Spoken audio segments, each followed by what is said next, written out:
start by telling you a little bit about my background. I won't take up more than an hour or two. And, You are a politician. I'm learning.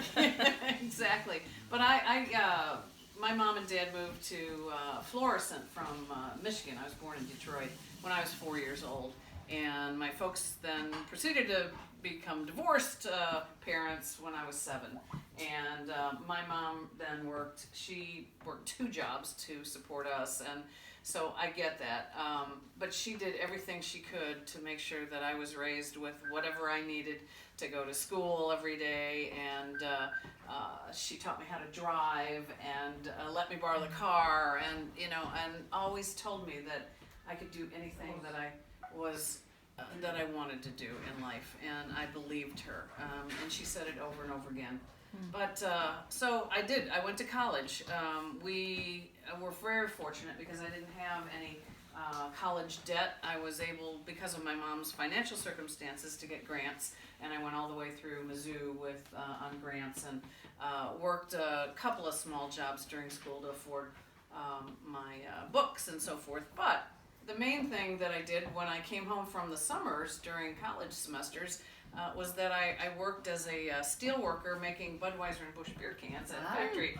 And they hired 12 college kids every year during the summer to work at the can factory. And so we made wonderful union wages, and that's how I was able to afford flying lessons. My uncle had been a pilot, and I always had dreamed of flying. And I did.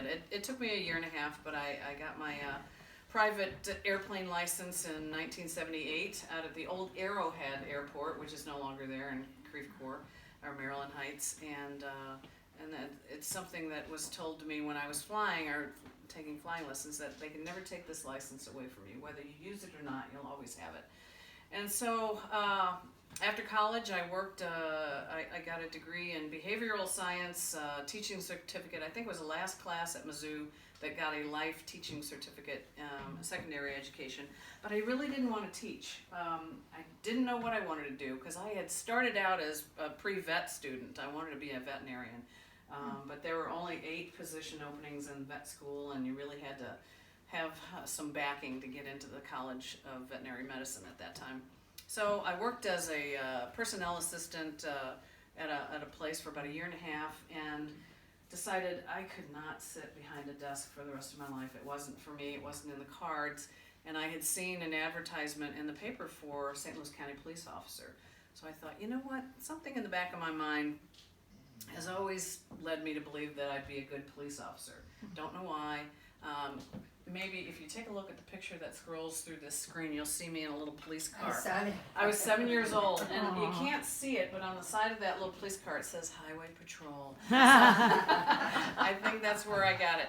So I applied. It was a 5-month process to become to get hired. They required tests and psychological background and polygraph and so on and so forth in the background check. 5 months later, I was accepted. I was hired by St. Louis County and went through the St. Louis City Police Academy and graduated. I was the first female to graduate at the top of her class as the top recruit in the history of the St. Louis Police Academy. Wow. So I was assigned a North County precinct. I was there for 3.5 years, and there became position openings in our flight operations. And I thought, boy, wouldn't that be really cool to combine my love of law enforcement and my love of aviation and be a helicopter pilot for law enforcement.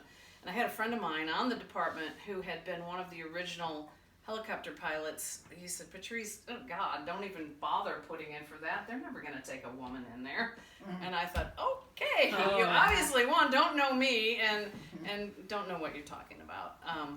But I did apply, and I was one of 80 applicants. We were all qualified, experienced police officers, and I was the only female, and I was the only one with any aviation background.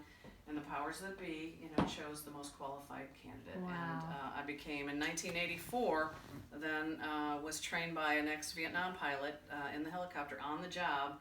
I became the first female police officer in the country to fly helicopters for law enforcement. So, and that's right. Thank you. Yeah. They can never take that license away from you. So, over the years, things changed within the department.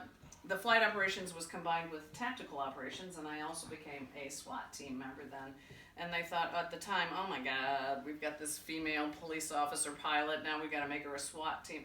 But I was the top shot in the academy class too, and I went to 2 different FBI sniper schools, and I became a sniper with the department's SWAT team. But that was our main focus. We executed all the high-risk search warrants and got called out on barricaded or hostage situations and so forth. But I was still a pilot with flight operations at the time. And then they separated the units again in 2004. We contracted with St. Louis City and St. Charles County, and I became the chief pilot and flight instructor and taught other officers to fly. I trained the St. Charles City police officer that just left the department way back when, and was able to retire in one piece in 2009. So